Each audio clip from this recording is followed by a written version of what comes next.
These men really need no introduction. They are two of health innovation legends, really, on par with maybe the Beatles. Well, John's playing guitar, I'm not. So we have over here, we have Dr. Lucien Engelen, who is the director for the Rabout Innovation Center in the the Rabout Reshape Innovation Center, excuse me. And we have Dr. John Mattison, who is the Chief Medical Information Officer for Kaiser Permanente. And I knew I was going to butcher your titles, of course, when we go live. But gentlemen, welcome. Thank you for coming to the Geibel Insights Lounge. So I wanted to just start this off broadly. We're just going to have a general conversation with you about some of the things that you've been hearing here at xMed, the future of health innovation, what we're going to do next. So kick me off. What needs to be disrupted next in healthcare? There are so many things, so many opportunities, and I like to think of innovation as a way to address areas where there are frictions. So where there's a lot of friction right now is the free flow of information.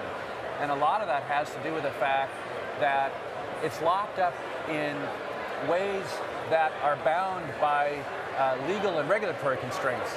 And one of the things that I think is going to be the most revolutionary in the next decade is as patients have more and more access to their own health records, people who interact with the healthcare system have access, they themselves will be able to have much more authority over where their information goes and under what conditions. I think that blockchain in particular, the technology that underlies Bitcoin, is going to provide some real new opportunities for patients having more autonomy and more agency over their own healthcare. And when they have that, I think it's going to help them become much more engaged and committed to their own health and wellness journeys. And I think that's going to be a very important development. Lucien, do you agree?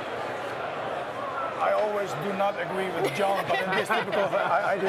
Well, I just wanted to add to that. I think this and the other thing that's going on is that with all the technology that's coming up, we're able to delocalize healthcare, as I like to call it. Things we do now in hospitals within, like, let's say, the next 7 or 8 years.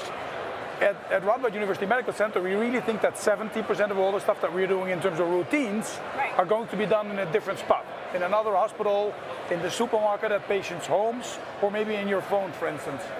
So that is bringing not only a whole shift in terms of new legislation and business models and what have you, but to us it's so dear that we can really engage patients to have a choice. Now they don't have a choice. If you have something matters, you have to go to the hospital and you have to get into some kind of flow that somebody else designed for you. And often there is also possibilities to do that from your own home, for instance. And that's one of the developments that we see right now. I think that's I always talk about 4 Ds. One is the delocalization of healthcare, the democratization based on the availability of data, as John already said. It's going to be digital. We know that, all of us. And also it's about dollars. So it's a huge market, to be honest, where a lot of great companies and corporates are stepping into, because it's a market that's getting refreshed every day. People get born and people pass away.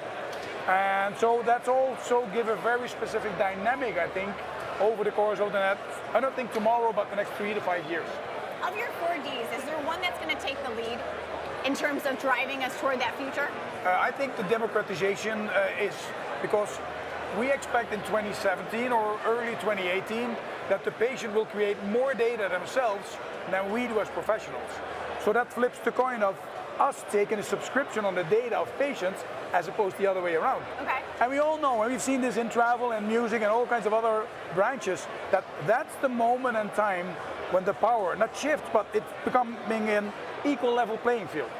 And we refer to the patients as being the experts in having the disease, and people like John and my colleagues are the experts in how did you get it, how can we treat it, and it's more like on an equal level playing field, and we cannot wait.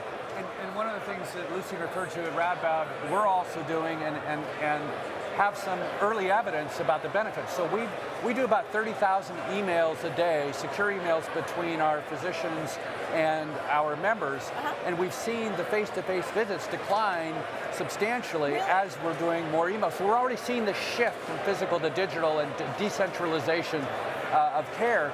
And what we're doing now is we're deep into creating what I call video dial tone, so that anybody who has a problem that can be better served or well served and more conveniently served through a video visit can do so. We have about 2,000 video visits a month right now, and by this time next year, it's our expectation we may have 20,000 video visits a month. And again, it's providing people much more accessible and convenient care. And what we're really looking forward to in the future is building the same kind of evidence-based medicine for virtual care that we've had for traditional medical care. So under what circumstance is a video visit more effective, more appropriate than a text message or an in-app reward that someone gets, or a face-to-face visit? How do we know in what circumstances which type of visit makes the most sense as we get into this distributed care and this virtual care? The other thing is that every individual has a different set of preferences. So some people would prefer to communicate with secure text, other people with email. Somebody, particularly the elderly who are fighting loneliness, would prefer to come into the office and have a face-to-face conversation to overcome some of the loneliness, which is one of the highest risk factors of the elderly for premature death. And so we need to be able to develop an evidence basis for the various methods of virtual care so that we can do the intersection of what people prefer with what the evidence says is the best way to deliver their care for them in the most convenient way. And I really look forward to doing the big data analytics to really understand and have a science behind how we steer people to the right modality of virtual care that is most convenient, most preferred, but yet most effective at the same time. And that's the value proposition of this distributed care. What I like as well from this era where we live in right now is that it gives the patient an option to choose. Right. And whether or not you would like to use these kind of virtual care or not. The minute that we offer it as a default as well, which is not the case right now, it's like 3-4 barriers and then they offer you virtual care. The moment when you give the options to patients themselves, for those who can and want to use it, it's a bit like with banking. Right. That you can choose to run your electronic banking at home, but the moment that you need a mortgage or you need an insurance or whatever, you step into that office. Right. And I think that's really going to change the equation. Also due to the fact that we see that the number of people that are in demand of healthcare is going to double. So by no means with the current budgets or the current process, we're able to handle that. So if, let's say, 20% of all the people would love to run a portion of their healthcare at one moment in time, virtually, that's fine. If they think the next day that they want to see John's colleagues, that's fine. But now we don't give them an option, and that's what I hope that together with the accessibility of the data, these choices are very dear to patients. And we know that a lot of patients are able to. Let's face it, I think in the Netherlands at least 93% of all people are running electronic banking. They buy houses, they buy insurance, they buy cars. They cannot handle their own healthcare, go figure. So I don't think that that's the case. We have to rebalance everything. And let me take on two of the really au courant terms in digital healthcare that I really dislike. Okay. One is patient-centric and the other is non-compliance. So patient-centric is an oxymoron because that's what doctors call people, and people have much broader lives and they have habits that extend outside of the healthcare system. And unless we start looking at the whole person and not just the patient and how they're defined by the disease, we're missing the bigger opportunities of addressing the diseases and disorders of lifestyle. Case in point, non-compliance. If you look at half of the people with diabetes who are not reaching their own goals for managing their diabetic care, in most cases, it has to do with undiagnosed or untreated depression. So how do we restore the empathy and the space for empathy to occur so that the physician can first know that they have depression, treat the depression so that they can have a better chance of being compliant with what's being prescribed, but most importantly understand, well, why is it that they're depressed in the first place?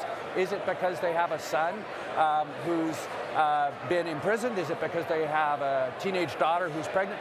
What are the things going on in their life as a person?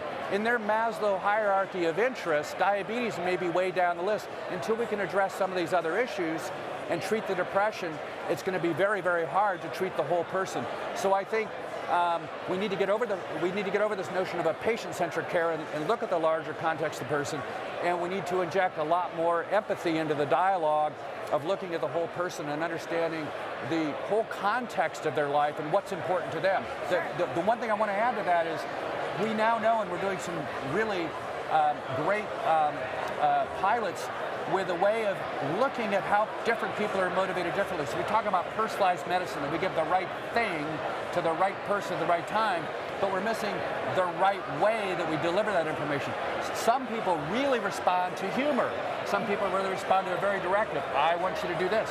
Some people would rather have a set of options they discuss with their family or their social network, and other people want to have a discussion with their doctor and choose an option that works well for them. So I like to think of a motivational formulary. Just like we have a drug formulary, we need to know what's in the motivational formulary and using digital health to adapt the motivational style of individuals to what we actually are helping them achieve in terms of their own personal goals. And within that motivational formulary are what I like to think of as motivicons. So for one particular treatment, say related to diabetes or high blood pressure, we could have a video that's very humorous, a video that's very directive, a video that talks about multiple options, or we could have in-app rewards, or we could have a series of text messages. So how do we adapt the motivational and behavioral tools to the individual? So I think there's a whole arena opening up for this motivational formulary to create truly personalized medicine and restore some of the empathy that has been lost by the distraction with time pressure and a lot of the technology that's been brought to bear so far. So let's talk about the technology and the role that technology plays in this. So we're talking about the democratization of healthcare, a people-centered experience that's empathetic. How are the exponential technologies that we're learning so much about here at xMed, how are these going to drive that type of experience in the healthcare system, not only on the people-patient side, but also on the provider side and for the system as well? Well, one of the things you see clearly is that the new developments are coming from outside of healthcare. Okay. And I expect that the majority of the companies that we work with in 20 years from now either do not exist or at least do not exist in our Rolodex right now, because it's completely different companies than we're used to. Having said that, it also gives us an opportunity when somebody else with a different lens from a different branch looks at healthcare and says, why are you guys doing this? You know? Right. The very clear example is about safety in healthcare. We learned a lot about that from aviation, for instance. So what would happen if the corporates like Apple and Google and these kind of guys that are perfectly able to seduce you and me to buy the latest new iPhone or what have you, and use that technology and knowledge to create a better adherence for patients into their medication or treatment or whatever.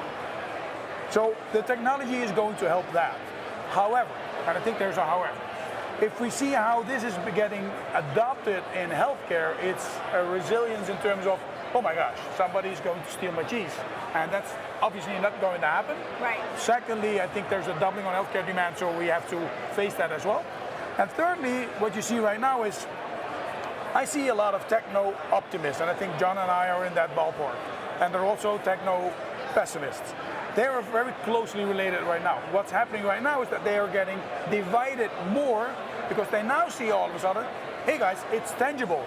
You see what this is doing for radiologists. You see what this is doing for primary clinics and stuff like that.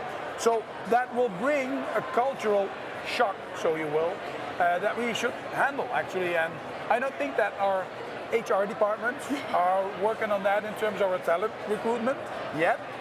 And we've changed our curriculum last September for med students. But let's be honest, it will take us 7 years for those guys and girls to graduate before they got that up and running, and they know what e-health and social media and these kind of things is. So it will take us a while. So I know, before you jump in there, John, I think we're running out of time here soon. I'm not sure how much longer we have left, and I do want to make sure I get this one question. I've got about 7 minutes or so. So I want to make sure that we get to, I want to make sure that we talk about blockchain, because Blockchain? Can you explain what blockchain is to Lucien Engelen, please? Can I just add one thing to what Lucien just said first? Yes, definitely. I wasn't sure how much time we had left, but I do want to make sure that we talk about that, because I know you two both are really on the bleeding edge as far as integrating that in. But go ahead, John, please. So one of the things that we need to transform about how digital healthcare is perceived and implemented today is we need to get away from digital nannies. So there's this notion that if we have sensing devices that are telling us to do a little bit of this, do a little bit, take a few more steps to complete your goal for the day, there's a risk of people really not paying attention because it becomes habituated.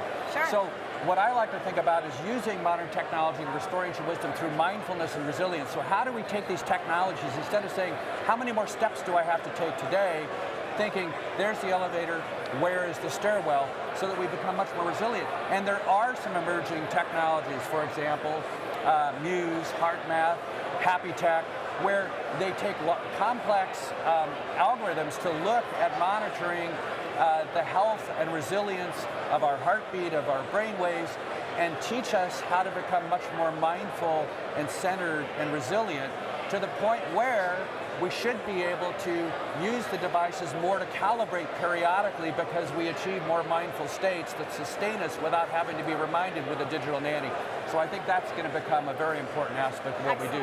And the one other technology I think is going to be very profoundly impactful is virtual reality, augmented reality, and particularly physical transfer.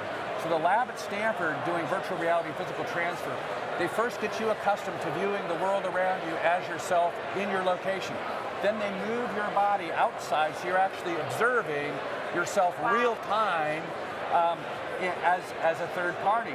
And one of the very, very cool things about that is we can, as we understand what our implicit biases are, we can actually transform the image of who you are when you're still identifying it as that person.